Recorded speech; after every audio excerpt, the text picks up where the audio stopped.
It's been a long time coming, but we done let too much time go by to say this. I don't wanna see you cry, but I don't wanna be the one to tell you goodbye. Don't wanna be the one. Seems like we've been losing time, and I don't know why. It's burning me to hold on to this. I know this is something I gotta do, but that don't mean I want to. What I'm trying to say is that I love you. I feel like this is coming to an end, and it's burning me to let you go. I'm melting from the fire, letting you know that I won't be there no more, so you'll be free. Yeah, I'm hurting, I ain't happy about it either, but there's no way we can stay together, so I'm letting you go, so I'm letting you burn.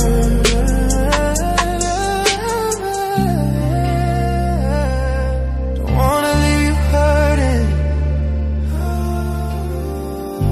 It's been a long time, it's been a long time. Wanna do better, but I don't wanna lead you on, baby. Listen, it's burning me to hold on to this.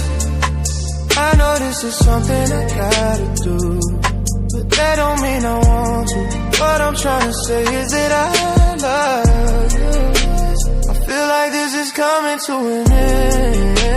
It's burning me to let you go. I'm melting from the fire, letting you know that I won't be there no more, so you'll be free. Yeah, I'm hurting, baby. I ain't happy about it either, but there's no way we can stay together. So I'm letting you go, so I'm letting you burn. Don't wanna break your heart, don't wanna see you cry, but I don't wanna be the one to say goodbye. I've tried, baby, I've tried, but every time I'm only making things worse. So I'm giving up, and it's burning me to let you go. I'm melting from the fire, letting you know that I won't be there no more, so you'll be free. Yeah, I'm hurting, baby. I ain't happy about it either. There's no way we can stay together, so I'm letting you go, so I'm letting you burn.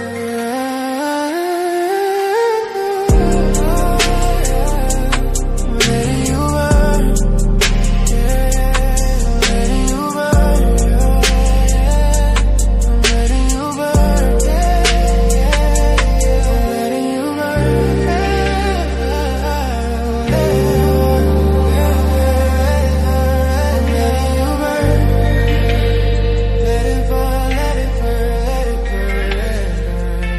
I'm letting you Hashtag Scandal by Joshie Lopez. Foreword, author's note by Joshie Lopez. Pop culture has a strange way of arriving in our lives exactly when we need it. For some people, it's music. For others, it's sports. For me, unexpectedly, it was a reality show about a group of messy, ambitious, and deeply flawed people working at a restaurant in West Hollywood. Vanderpump Rules was never supposed to mean anything to me beyond entertainment. When it premiered on Bravo in 2013, it looked like another chaotic entry in the growing world of reality television. Young people chasing fame, navigating relationships, and arguing over cocktails. But like many great reality shows, the chaos hits something deeper. Friendships, betrayal, growth, ego, heartbreak, and reinvention. For years, I watched the show casually. I knew the characters, I knew the dynamics, but I never imagined it would eventually intersect with my own life in a meaningful way. Then came the scandal. In early 2023, the world of reality television experienced something rare, a cultural explosion that spilled far outside the usual Bravo fan base. When the affair between Tom Sandoval and Rachel Leviss was revealed while he was still in a nearly decade-long relationship with Ariana Madix, it ignited a media firestorm. Fans called it Scandal. And suddenly a reality TV storyline became something bigger. It became a national conversation about loyalty, deception, forgiveness, and in a strange way, modern relationships unfold under the microscope of television and social media. For millions of viewers, it was shocking, For me, it was something else entirely. Because on the same day the story exploded across the headlines and timelines, my own life quietly fell apart.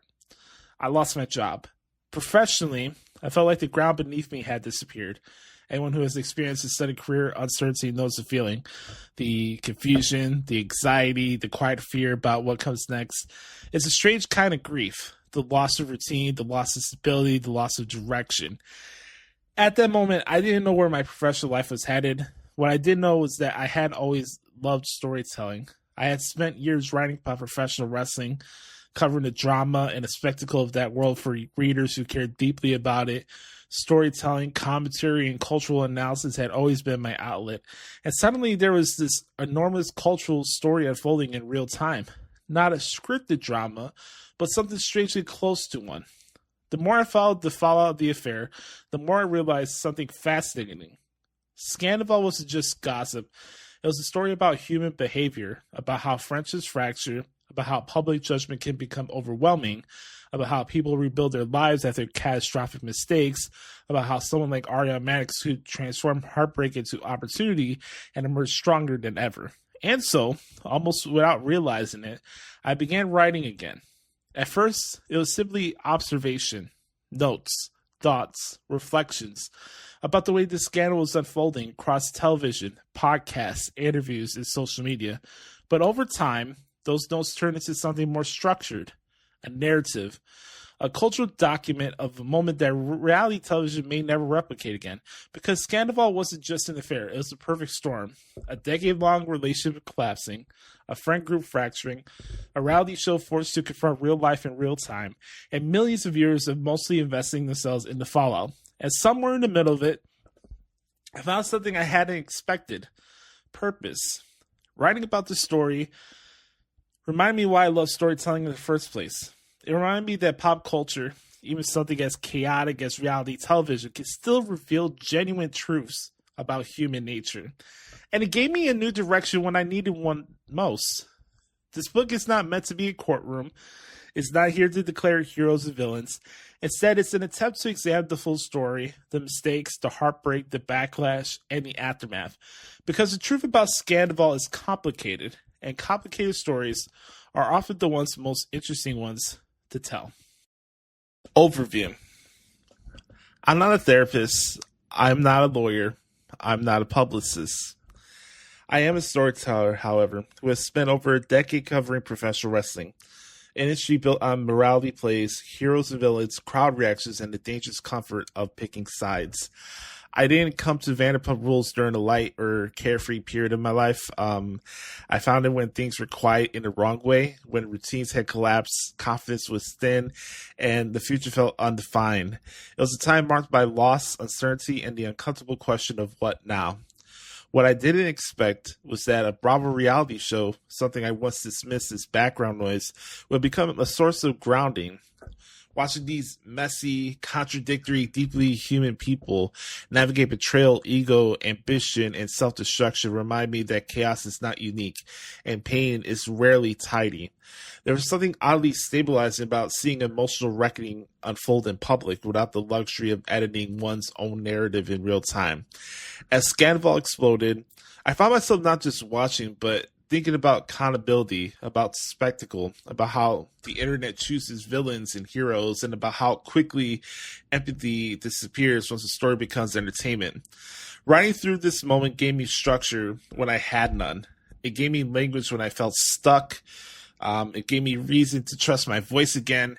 I also didn't realize that engaging seriously with Bravo, analyzing it, contextualizing it, treating it as a cultural text rather than a guilty pleasure would open another professional door for me.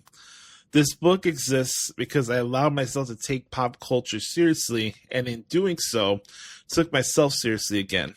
If this book does anything for you, and I mean anything, I hope it reminds readers that meaning can come from unexpected places. Healing doesn't always arrive through self-help books or grand epiphanies. Sometimes it comes through a television show you put on to fill the silence. It ends up helping you rebuild something that you thought was gone.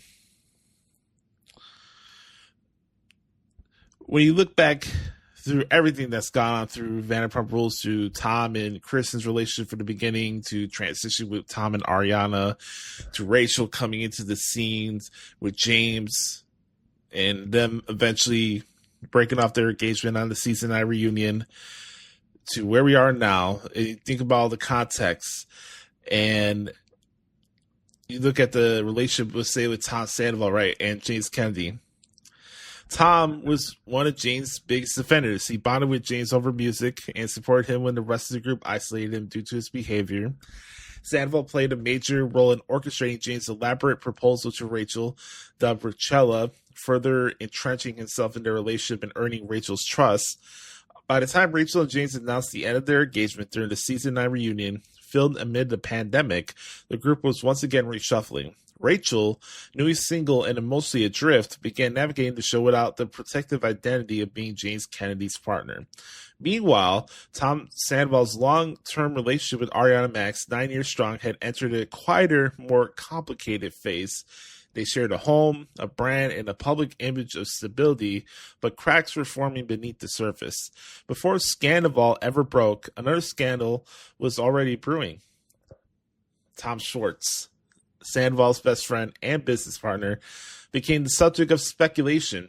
After an impromptu makeout with Rachel at Scheana and Brock Davis' wedding in Mexico, social media latched onto the story, painting Schwartz as the next villain. He absorbed much of the early backlash, even as rumors quietly circulated that something else was happening behind the scenes. In hindsight, Schwartz's involvement functioned as both distraction and shield. All of this matters because Scandival did not occur in a vacuum. It exploded within a group that had normalized cheating, forgiven worse offenses, and rewritten history countless times before. What made Scandival different was not the act itself, but the timing, the secrecy, the emotional proximity involved. On March 1st, 2023, during the performance at Tom Tom, one of the restaurants Sandoval co-owned, his phone fell out of his pocket. Ariana Maddox, attending the show with Sandoval's ex Kristen Doty and her new partner, Luke Broderick, picked it up for safekeeping. Trusting her instincts, Ariana went through the phone. What she found was a screen recording of Tom Sandoval and Rachel Leviss in an intimate video. Months of speculation became reality in an instant. Rachel was in New York that night preparing for Watch What Happens live appearance with Andy Cohen. Sandoval continued performing with his band, Tom Sandoval and the Most Extras. Within hours, the relationship and an entire social structure collapsed. Scandival was not just about infidelity, it was about hypocrisy, selective memory, and a group and audience forced to confront how quickly they forgot the past in order to punish the present. And that is where this story begins. Chapter 1, Personal Strife. March 1st, 2023 did not begin as a cultural event for me. It began as a phone call. I lost my job that morning. There was no dramatic confrontation, no raised voices, just the quiet, suffocating finality that comes when something you devoted years of your life to suddenly tells you it no longer needs you. I had spent nearly a decade writing about professional wrestling, recaps, analysis, live results, podcasts, opinions, hundreds upon hundreds of pieces of content produced on deadline, under pressure, often for little recognition and even less security. Wrestling had been my world, my identity, my creative outlet. It was also increasingly my cage.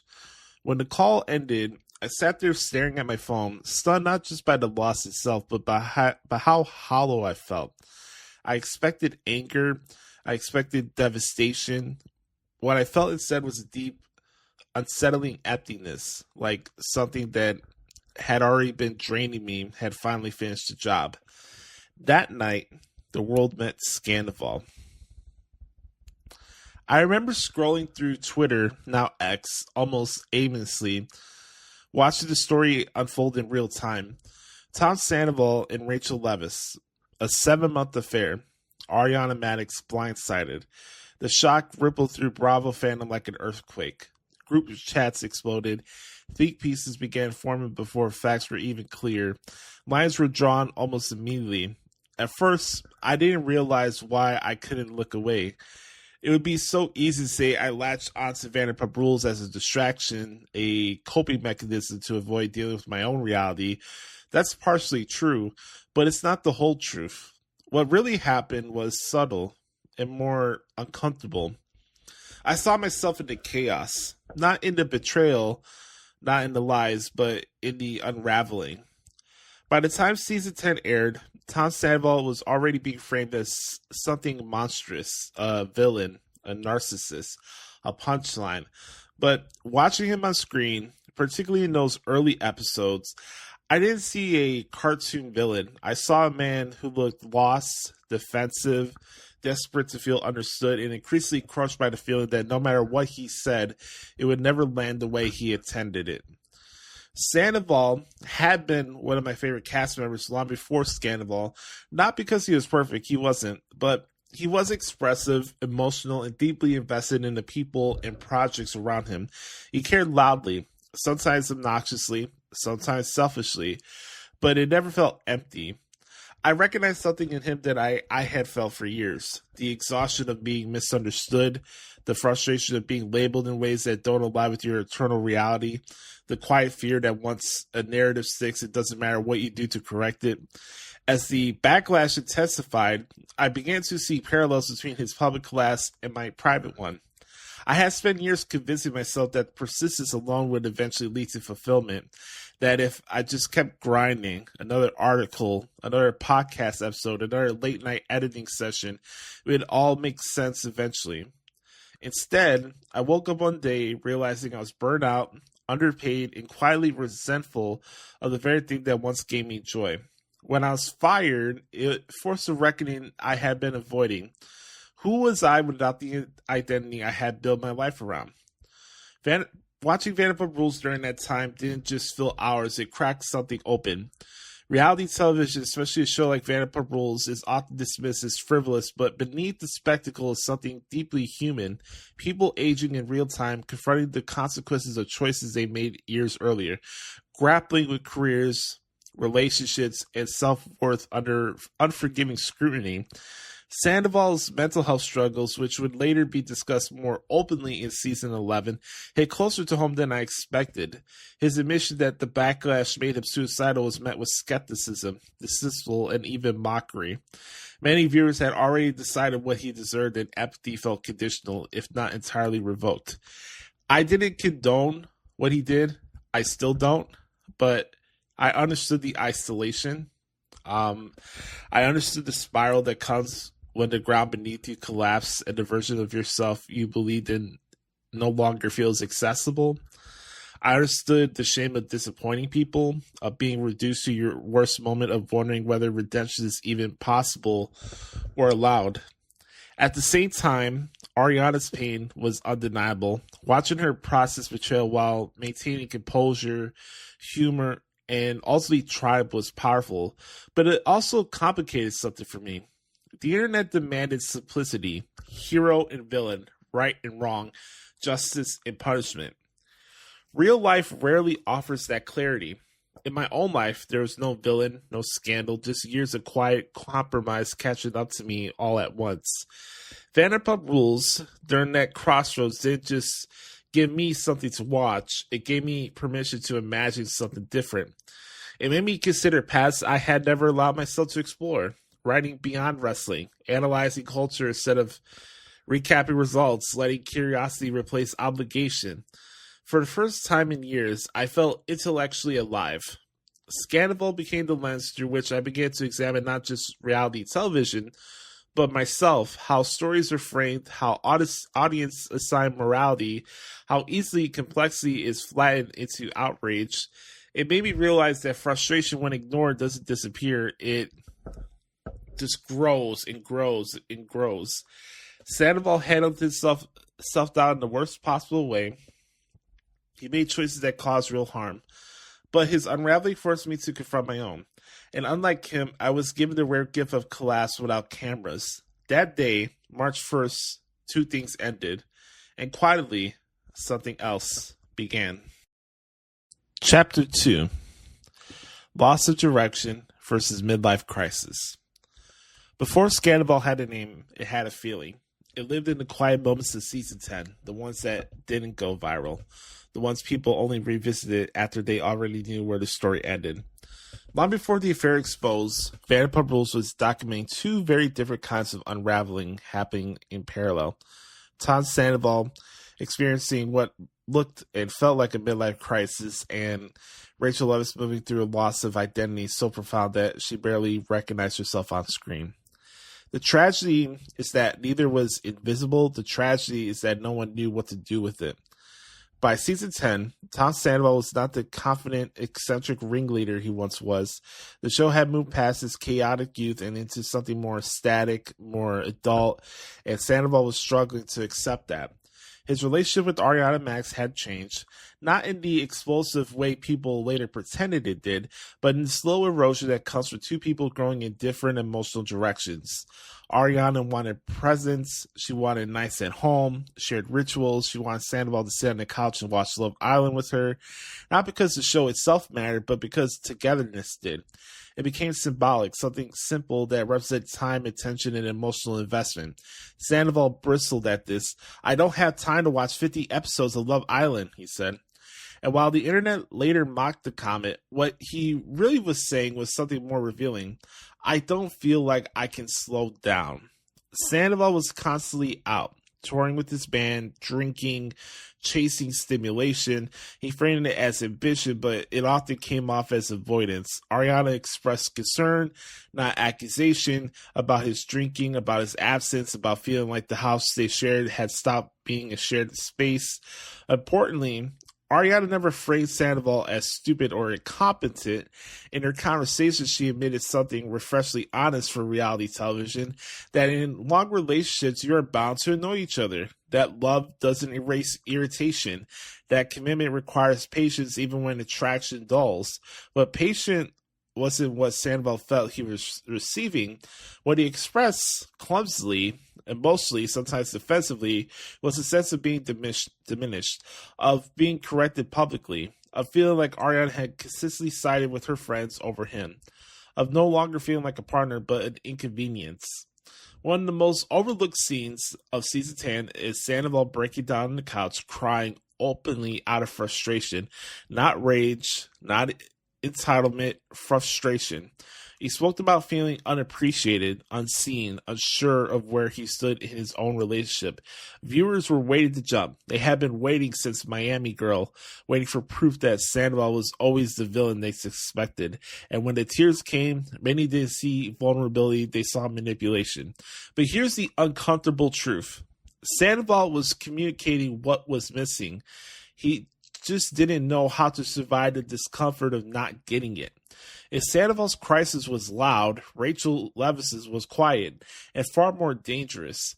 Coming out of her broken engagement with James Kennedy, Rachel entered season 10 unmoored. For years, her identity had been shaped around being chosen, being validated, being tolerated. When that structure collapsed, she was left without a sense of who she was outside of attachment. James didn't help. He moved on quickly, publicly, loudly with Ali Luber, a woman who slid easily into the group, into scenes, into acceptance. Rachel watched her replacement thrive while she was still bleeding. Her girls' trip breakdown wasn't about tequila or drama. It was grief, embarrassment, humiliation, the slow realization that she had outgrown the role she was trained to play, but hadn't yet learned a new one. Rachel wasn't confident. She was experimenting, trying on versions of herself in public, flirting awkwardly, leaning into attention because attention felt like oxygen. This is where Schwartz enters the story, not as a romantic partner, but as a decoy. Rachel's dynamic with Tom Schwartz was never about chemistry, it was about defiance. Katie Maloney represented something Rachel feared, a woman who had endured emotional neglect and finally refused to be quiet about it. Rachel inserting herself into Schwartz's orbit wasn't accidental, it was reactive. A way to assert relevance, a way to feel powerful after years of feeling small. Schwartz, passive as ever, allowed it. Not maliciously, not strategically, but because Schwartz's defining trait has always been avoidance disguised as charm. His willingness to entertain the flirtation created a smokescreen, one that distracted the group, the audience, and even himself. While everyone debated whether Rachel was betraying girl code, no one asked the more important question. Why does Rachel need this validation so badly? Sandoval was doubting his worth. Rachel was searching for hers. Sandoval felt misunderstood. Rachel felt unseen. Neither felt equipped to sit with discomfort, but both chose to escape. Sandoval did not push Ariana aside. Rachel did not set out to destroy anyone, but both made choices rooted in fear of stagnation, fear of insignificance, fear of being left behind. And fear, when left unexamined, does not make people cruel, it makes them reckless. By the time boys' night arrived, the conditions were already set. The relationships were already fraying. The identities were already unstable. Scandal didn't begin with sex. It began with two people who didn't know how to sit with who they were becoming, and one relationship that no longer knew how to hold them both. Chapter 3. Boys' Night turns deceitful. Boys' Night was never supposed to matter. On Vanderpump Rules, it was usually filler, a loose excuse for tequila shots, side conversations, and half-hearted drama that evaporated by the next episode. But during season 10, Boys' Night quietly became the most important night of the entire series. Not because anyone planned it that way, but because it happened at the exact moment when everyone involved was emotionally exposed. By the time Boys' Night occurred, the group is already splintering. Katie Maloney is freshly divorced and emotionally raw, trying unsuccessfully to establish boundaries with Tom Schwartz. Her one clear request was simple: don't hook up with people in the friend group. It wasn't about control, it was about dignity. Schwartz agreed in theory and violated in spirit. Rachel, meanwhile, is openly at odds with Katie. Their tension isn't ideological, it's symbolic. Katie represents permanence, history, and consequence. Rachel represents impermanence, reinvention, and risk. Their conflict peaks during the girls' trip, where Rachel experiences what can only be described as a public unraveling. She cries, she shuts down, she admits that she doesn't know who she is anymore. The group comforts her, but there's a sense that her pain makes them uncomfortable because it doesn't come with a neat storyline. Rachel isn't angry enough to be righteous. She isn't confident enough to be admired. She's just lost. And then comes Boys' Night. Boys' Night takes place at the Mondrian Hotel. Sleek, dimly lit, aspirational. It's supposed to be a night for Sandoval, Schwartz, and the guys to decompress. Rachel's not invited, which is why her arrival matters. She shows up unexpectedly with Charlie Burnett, a move that feels impulsive rather than strategic.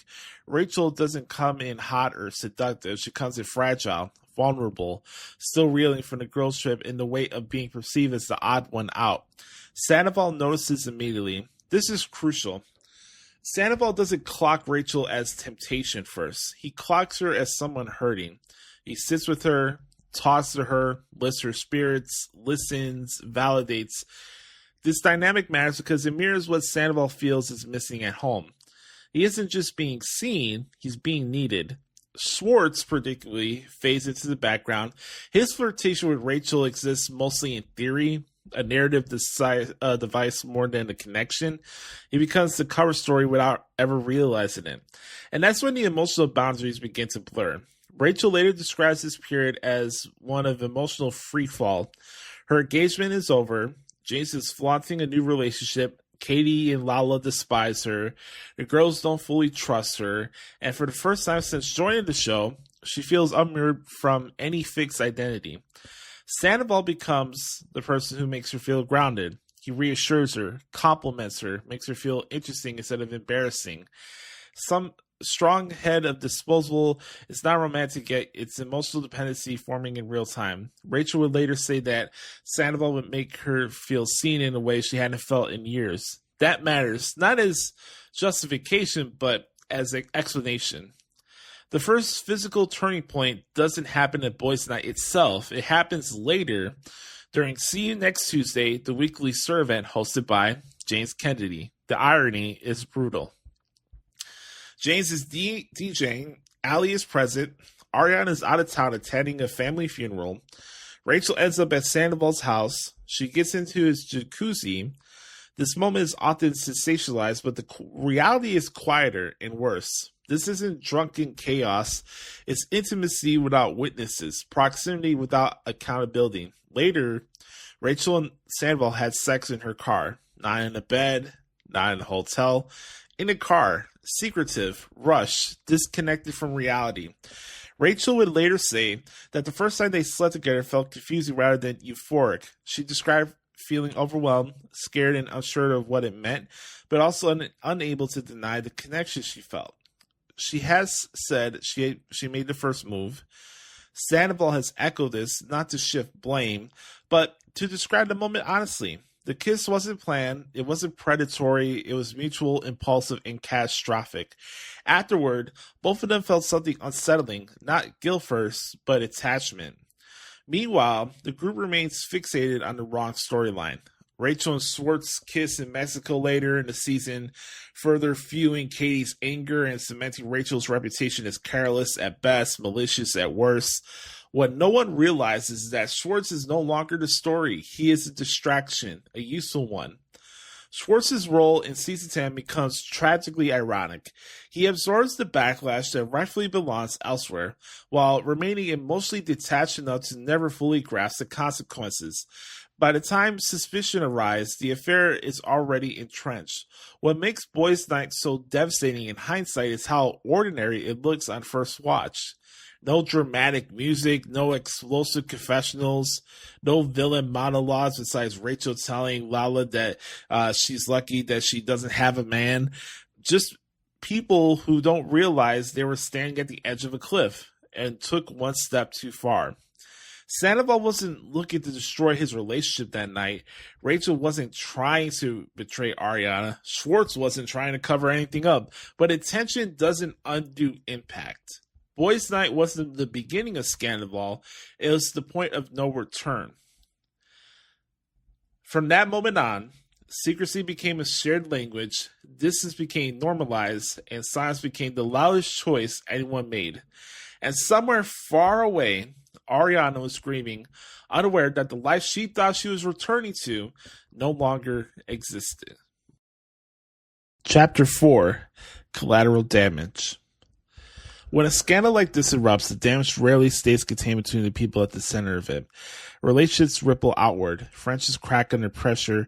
People who had nothing to do with the original betrayal suddenly find themselves forced to choose sides in a conflict they never asked to be a part of. That's exactly what happened within the friend group surrounding Vanderpump Rules. And perhaps no one embodied that complicated emotional crossfire more than Scheana Shay. For years, Scheana had maintained relationships with nearly everyone involved in the scandal. She had a complicated but real friendship with Ariana Madix. She had long-standing ties to Tom Sandoval. And at one point, she had even tried to mentor and support Rachel Leviss. Scheana had been there when Rachel was navigating her breakup with James Kennedy. She had defended her in conversations with the rest of the group. She had tried in her own way to help Rachel find her footing in the chaotic world of the show, which made what happened next feel almost surreal. We get to the night that everything broke. When the affair between Sandoval and Rachel became public, the news hit the cast like a shockwave. No one had prepared for it. According to several cast accounts, Scheana was among the first to hear the details. She had been close to Ariana for years, and when the truth emerged, her reaction was immediate and emotional. What followed had been debated endlessly online, dissected in interviews, and argued about across social media.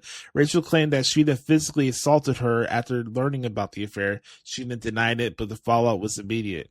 Rachel filed for a temporary restraining order against Scheana, accusing her of physical aggression during the confrontation. Suddenly, the scandal had expanded beyond the affair itself. Now, there was a legal component to this. For the cast of Vanderpump Rules, who were preparing to film the season 10 reunion, the situation created an almost impossible logistical nightmare. Two cast members who were supposed to appear on stage together were now legally required to stay a specific distance apart. The production had to get creative, and Rachel appeared at the reunion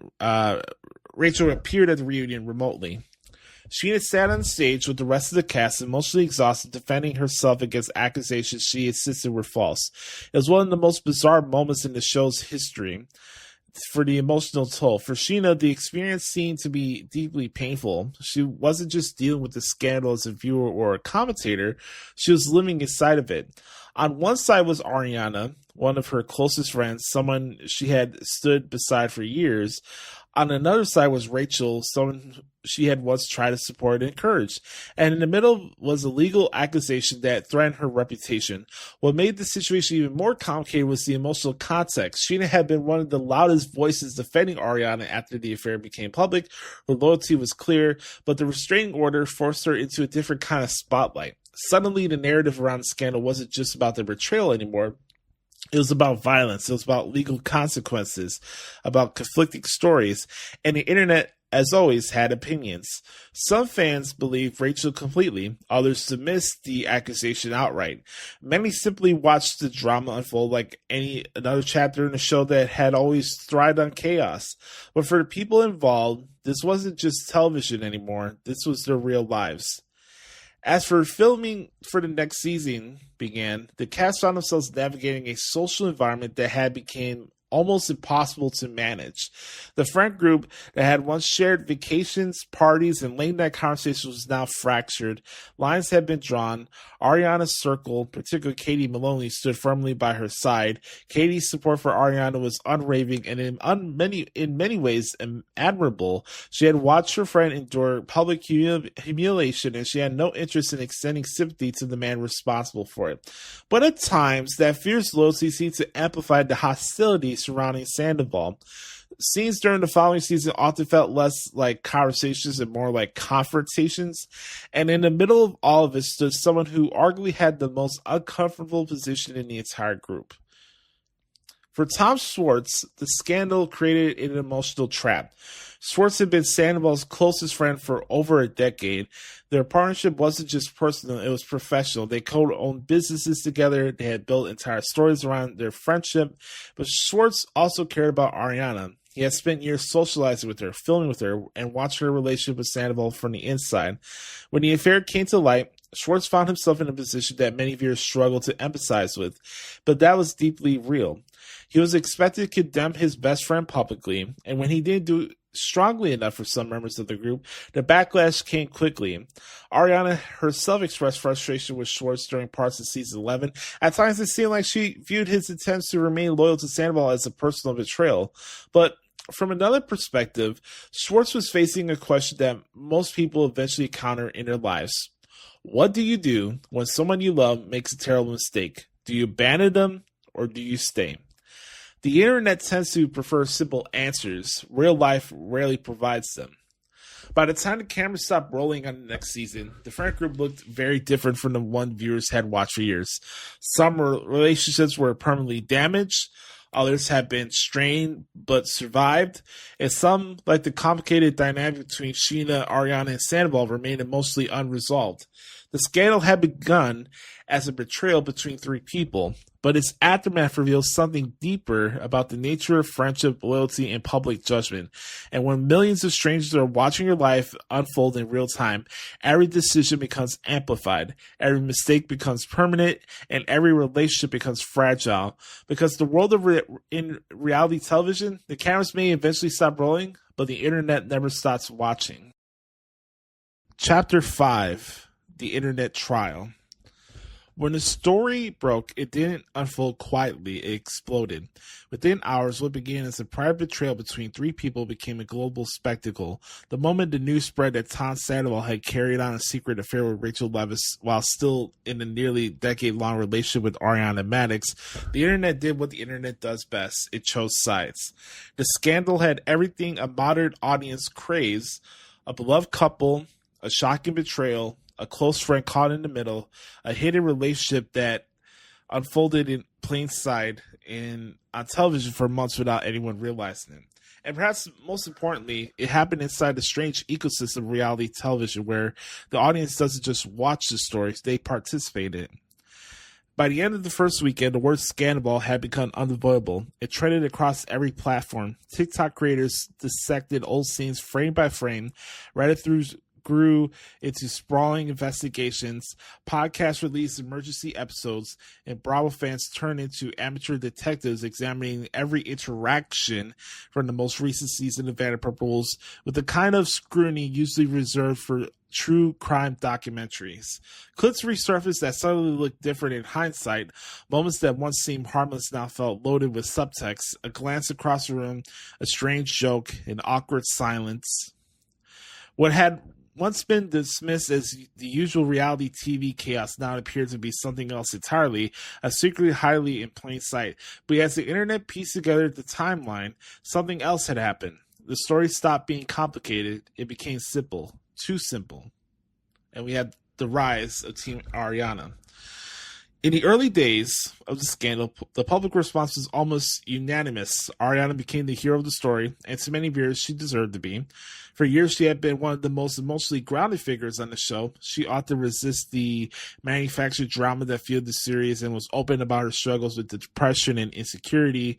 Her relationship with Sandoval had been presented as one of the few stable partnerships within the cast, a contrast to the chaos that defined so many of her friends. So when the betrayal became public, the emotional reaction for fans was immediate and visceral. The viewers weren't just watching a breakup, they felt like they were watching a betrayal of someone they knew. Within days, social media rallied behind Ariana with a level of support rarely seen for a reality television figure. The phrase Team Ariana became a kind of digital banner. Brands reached out to her publicly, restaurants sent free meals, companies rushed to collaborate with her, her cocktail book sales surged, appearances were booked, endorsements followed.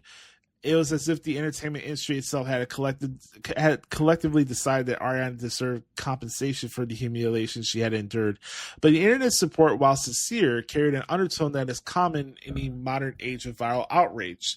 When someone is crowned a hero online, someone else must become the villain.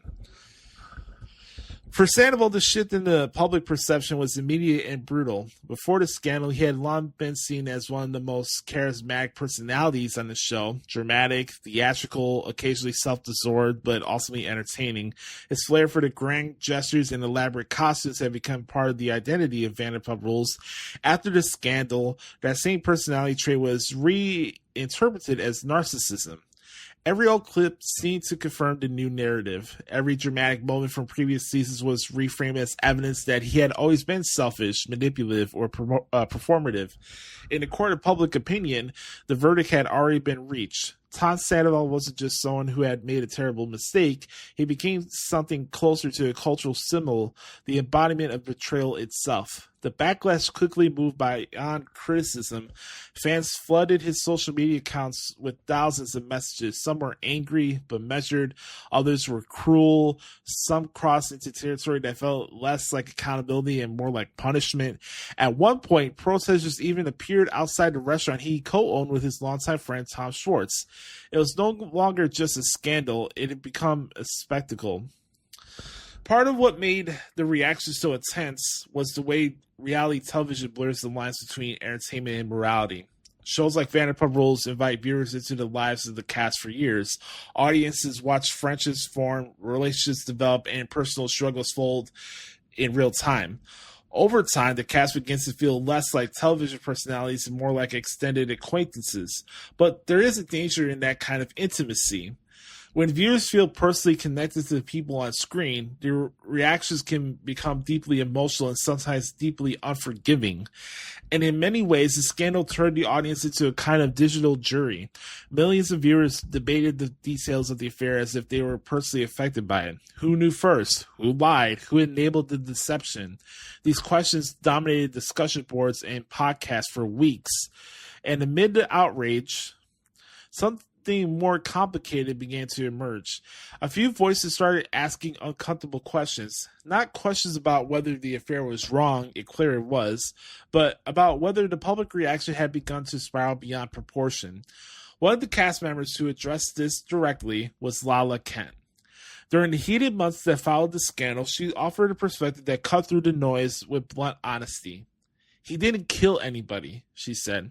It was a simple sentence during that season 11 finale, but it carried weight. In the weeks that followed, Sandoval faced a level of public backlash that few reality television figures had ever experienced. Businesses distanced themselves, appearances were canceled, social media turned into a constant stream of criticism. Every public outing seemed to invite another wave of commentary. Even his music performance, part of a side project he had pursued long before his scandal, became controversial events. Some fans attended simply to mock him. Others came out of curiosity, wanted to see how someone could perform under that kind of scrutiny.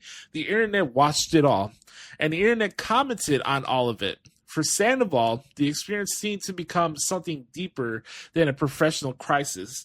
It appeared to evolve into something closer to a personal reckoning. The man who had once thrived on attention suddenly found himself at the center of kind of public shaming ritual. Meanwhile, Ariana's life was moving in the opposite direction. While Sandoval struggled under the weight of the backlash, Ariana began experiencing a remarkable professional resurgence. Brands reached out, television opportunities emerged, and appearances multiplied. What had begun as a devastating personal betrayal gradually transformed into an unexpected career renaissance. The contrast between their two trajectories, the rise of one and the fall of the other, became one of the most compelling elements of the story. It also raised a deeper question.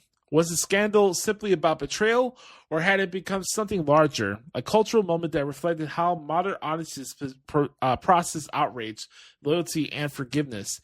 As the cast prepared to return for another season of Vanderpump Rules, it was clear that the scandal was far from over. If anything, the hardest conversations were still ahead, because eventually the cameras would turn back on, and when they did, everyone involved would have to face each other again. Chapter 6, Brothers in Chaos. Before there was a scandal, before the restaurants, before the internet picked apart every word they said, there were just two guys trying to make it into Los Angeles. For more than a decade, Tom Sandoval and Tom Schwartz had one of the most recognizable friendships in reality television. It wasn't just a partnership for the cameras, it was something deeper than that. Something built through years of shared struggles, late-night conversations, and business ventures, and a strange bond that forms when two people experience fame together. They had been through everything. Breakups, friendship wars, business failures, and successes.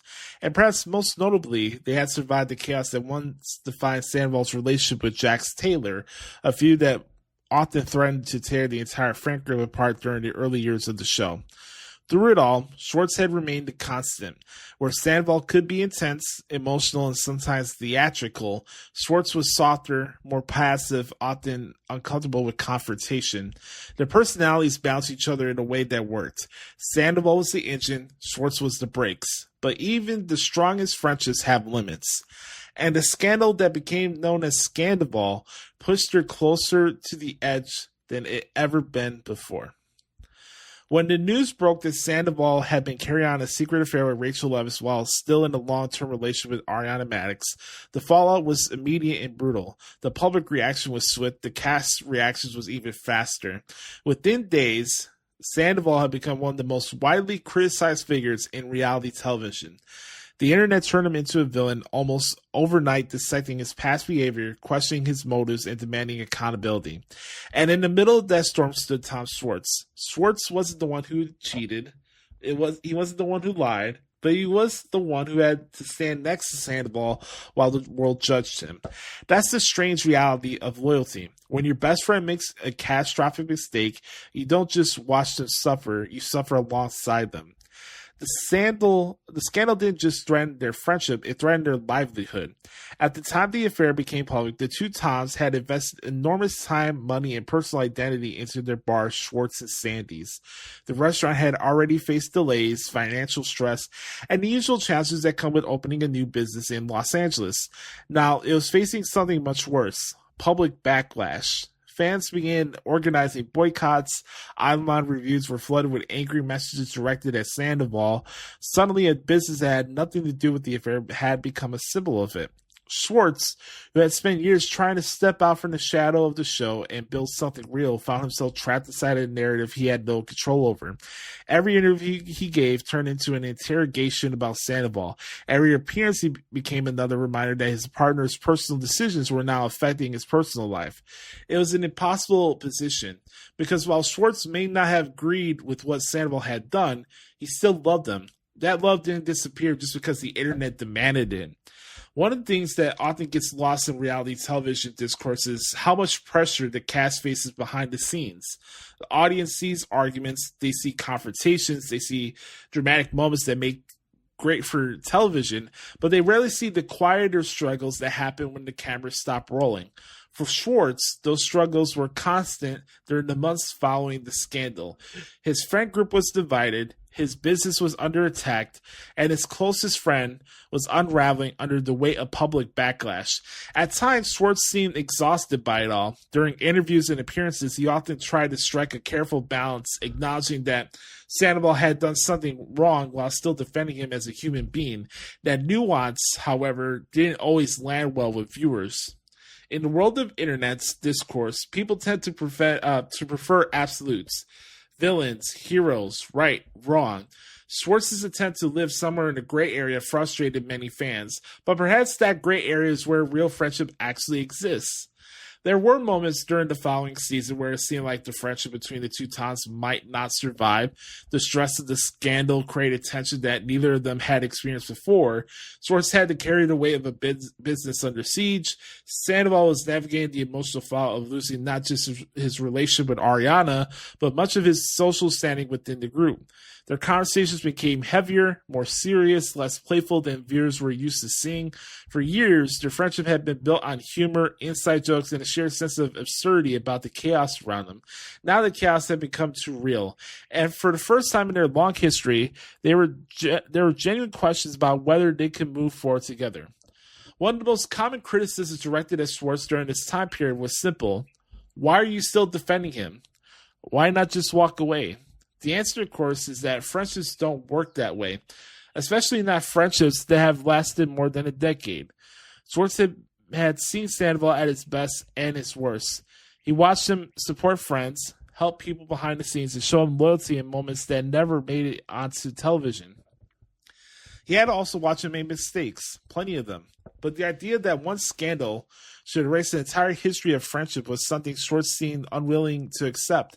To him, Sandoval wasn't just a headline, he was family. And family, whether biological or chosen, is complicated. Sometimes they disappoint you. Sometimes they embarrass you. Sometimes they break your heart. But walking away entirely isn't always as simple as the outside world thinks it should be. Over time, the initial intensity of the scandal began to fade. Not disappear, but soften. The public conversation shifted, new stories emerged, new dramas replaced the old ones, but the friendships between the two Toms endured, perhaps changed, perhaps strained, but still intact, and maybe that says something more important about the nature of loyalty. In a world where public opinion can change overnight, the people who stay beside you during your worst moments become even more significant. Not because they excuse your mistakes, but because they believe you are more than the worst thing you've ever done. For Schwartz and Sandoval, the scandal tested everything about their friendship, and somehow, against the odds, it survived. Chapter 7, Scheana in the Middle. When a scandal erupts in a friend group, it rarely impacts only the people at the center. Often the collateral damage falls on those who are quietly loyal, quietly kind, quietly caught in the crossfire. For Scheana Shay, that collateral damage was enormous. Scheana had been a consistent presence in Vanderpump Rules for years. She had celebrated milestones with Ariana and Sandoval, comforted Rachel in moments of heartbreak, and navigated the complexity hierarchy of the cast with a mix of humor and grace. But when Sandoval's scandal became public, all of that changed. Overnight, Scheana found herself forced to choose sides, to define friends, and to face legal and social pressures she never anticipated. The restraining order filed by Rachel Evans against Scheana became one of the most sensational aspects of the aftermath. For fans, it was a shocking detail. Someone outside of direct affair suddenly embroiled in a legal battle. For Scheana, it was deeply personal. Scheana had tried to support Ariana, her longtime friend, after the revelation of the affair. At the same time, she still had a history with Rachel. She had helped navigate past breakups, mentor her in subtle ways, and believed in her potential. That dual loyalty became impossible to maintain when Rachel accused her of aggression. The emotional weight was crushing. She has described the time as intense and isolating. She faced cameras filming her every reaction while she tried to maintain a sense of composure. On top of that, online harassment and social media scrutiny made it nearly impossible to separate personal trauma from public narrative. Fans debated her intentions, her character, and her morality, when in reality, she had spent years being quietly supportive of everyone in the group. Being in the middle isn't just about making choices between people. It's about being aware of consequences for every action. For Scheana, every word, every facial expression, every small action could be and often was analyzed as an allegiance or betrayal. Her loyalty to Ariana was never in question. She stood by her friend and validated Ariana's pain. But that loyalty unintentionally alienated Rachel, even as Scheana tried to explain herself. In a way, she was punished for trying to remain neutral, for trying to act with integrity in a situation where internet demanded extremes, hero or villain, and nothing in between. And yet, through it all, Scheana endured. She didn't lash out publicly. She didn't exploit the story for attention. She didn't let the drama define her entirely. Her ability to navigate the emotional chaos of the scandal quietly with dignity was remarkable in a way. What most viewers fail to understand is that behind every headline, every Instagram story, every podcast clip, there are real people dealing with real emotions. Scheana was not just a friend stuck in the middle. She was a human being faced extraordinary pressure, legal scrutiny, and fractured friendships, all while being watched by a million strangers. She worried about her relationships with Ariana, Sandoval, and the rest of the cast. She wondered how the public perceived her and whether she would ever be able to regain the trust and camaraderie she had before the scandal. And she had faced those questions while filming, recording, and maintaining a presence on a show that thrived on personal drama. Scheana's experience highlights a key aspect of the scandal story. Not everyone affected is at the center of the scandal. Some people get caught in the emotional crossfire, forced to navigate loyalty, friendship, and morality under intense scrutiny. For her, it was a lesson in resilience, empathy, and understanding the limits of friendship. She had to make choices quickly, balance competing interests, and maintain her own emotional health, often at great personal cost. In many ways, Scheana's story is the hidden thread that connects all the aftermaths of the scandal. Her friendship with Ariana helped Ariana navigate betrayal. Her understanding of Sandoval provided a stabilizing force, and her interactions with Rachel highlighted the complexity of mental health, emotional trauma, and the consequences of public exposure. As the show moved into season 11, Scheana's role became both prominent and subtle. She was present, but often under the radar. She had influence, but it was a quiet influence. She wasn't the story, but she helped shape how the story unfolded. Her story reminds readers that reality television, for all its spectacle, is still about humans living messy, complicated lives. Scheana endured judgment, scrutiny, and legal challenges, and came out of the other side with a reputation for grace and under pressure. In the end, Scheana Shay exemplifies the uncelebrated strength required to survive being caught in the middle of a scandal. While the cameras captured moments of confrontation, the true story lies in the quiet resilience of someone who refused to let public perception dictate her values, friendships, personal growth. And when you look at season 11, to have the internal conflict that Scheana went through with her own battles, the revelation that Brock had an affair during the midst of this entire scandal, growing professional jealousy in a way towards Ariana, losing her sense of control with her OCD, with trying to find a nanny for Summer during that season, and navigating how to keep hold a 15-plus year relationship and friendship with Tom Sandoval was one of the core things that people, I think, overlooked in season 11. You have a woman that's having her world being devoured on live television in real time, and instead of placating to the internet's wants and caving into the mob mentality, Scheana tried to give Tom a second chance to give him grace and look through him through a human lens.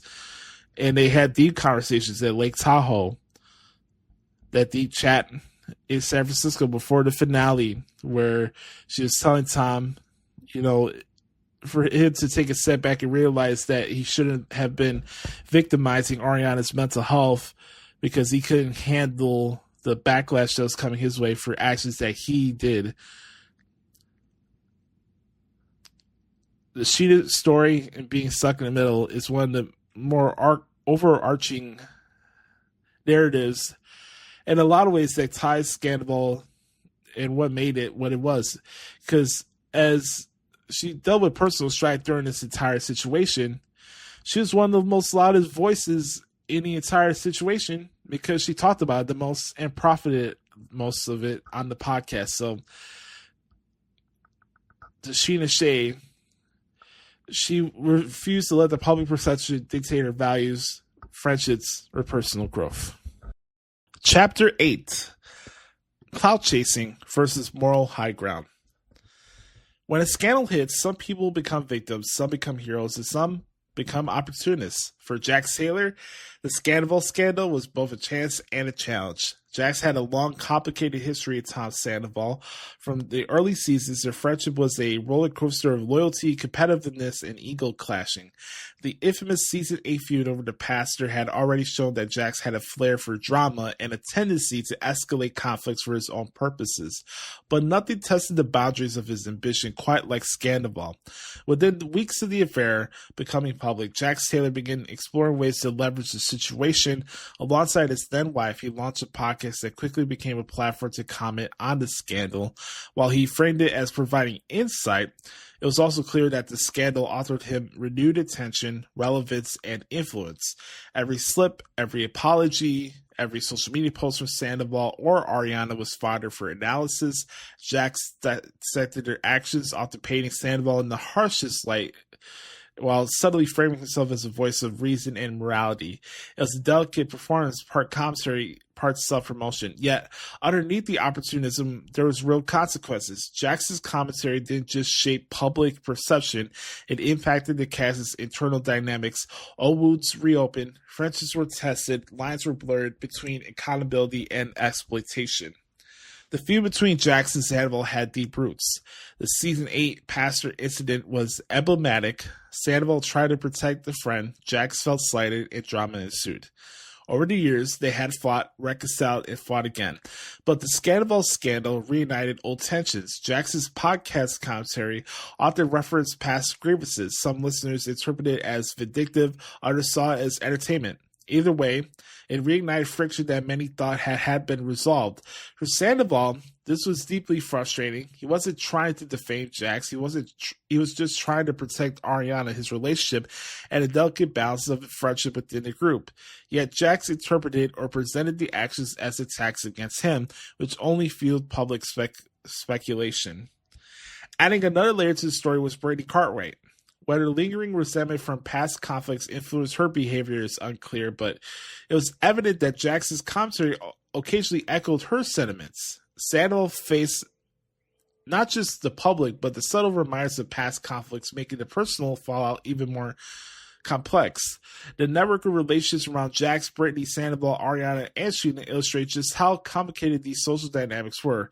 One scandal had ripples that extended far beyond the immediate triangle of Tom, Ariana, and Rachel. One of the most fascinating aspects of Jax's approach was the contrast between the public persona and private behavior. On the podcast, he appeared analytical, critical, and even humorous. Behind the scenes, however, the cast knew the commentary could sting and sometimes misinterpret intentions. It highlighted a broader theme. In reality television, the line between performing for the camera and living your life is nearly impossible to draw. Every word, every interview, every podcast episode contributes to an ongoing narrative that can redefine relationships, reputations, and public understanding. Looking back, Jackson's actions during the scandal often offer a cautionary tale about opportunism in the age of social media. While he may have gained attention, relevance, and engagement, he also strained friendships and fueled tension. Some fans shared his insights, others condemned him as exploitative. For Sandoval, Ariana, Scheana, and Schwartz, Jax's opportunism was another challenge to navigate. It was a reminder that even within a close-knit fan group, loyalty is conditional, and public platforms amplify private tensions. Ultimately, the story of Jax Taylor during Scandal underscores the fragility of relationships under public scrutiny. Friendships, loyalty, and alliances can fracture overnight, and opportunism can turn allies into critics. Yet, even amidst the chaos, the moments of clarity and reconciliation emerged. The friendship between Sandoval and Schwartz endured. Ariana's resilience and professional success continued. Scheana's quiet support remained steadfast, and even Jax, while capitalizing on the drama, revealed the ways in which reality television magnifies human flaws and insecurities. Chapter 9: Life After the Storm.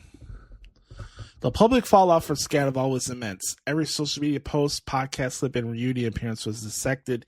Yet even amidst the chaos, Tom Sandoval and Ariana Madix found ways to regain control over their narratives, carve out personal growth, and pursue professional opportunities that were once unimaginable. The key to the resilience wasn't just survival, it was transformation. After the scandal, both Tom and Ariana had to navigate the challenge of the distance. Tom took time away to focus on his mental health and professional reinvention. He toured with his band, seeking solace in music and the road. And while Ariana focused on her career and public image with the same dedication and precision she had always brought to her work. They needed space, but they also needed purpose. In the darkest moments when public backlash started to define their identities, they discovered new avenues to channel energy, creativity, and focus. This was a lesson that would shape the next chapters of their lives. Opportunity came in the form of reality television projects that were separate from network drama that had once consumed their lives. Shows like Traitors and Love Island offered fresh platforms to showcase talent, strategy, and personality in ways that felt controlled rather than reactive. Tom embraced challenges outside his comfort zone. Touring with his band was more than a financial necessity. It was therapeutic in a way. Performing music allowed him to process grief, public scrutiny, and personal mistakes in real time. Every show became a form of catharsis, a chance to reclaim his voice and identity. Ariana, meanwhile, leading to her expertise and professionalism, her brand, her business ventures, and her poise on camera became a template for success. Public perception could shift, but her dedication and growth were undeniable. By the time new seasons aired and new projects emerged, she had reclaimed her narrative with authority. The post-Scandal era also highlighted the power of collaboration. Outside projects required teamwork, trust, and shared responsibility, elements that were sometimes missing during the scandal itself. For example, working on Traitors to Love Island demanded clear communication and emotional resilience. Tom and Ariana learned to set boundaries, communicate more effectively, and navigate environments where public scrutiny was constant but controlled. These experiences strengthened their bond as professionals in a widely navigating difficult situation in a very tough industry. The outside projects were not just career moves, there were opportunities for redemption. Sandoval's authenticity and Ariana's poise reminded audiences that there were more to the story than the scandal itself. Public appearances, interviews, and podcasts became platforms to share nuanced perspectives. Tom's candid reflections on his mistakes and growth, Ariana's unwavering professionalism, and both of their commitment to emotional honesty created a narrative of accountability, resilience, and reinvention.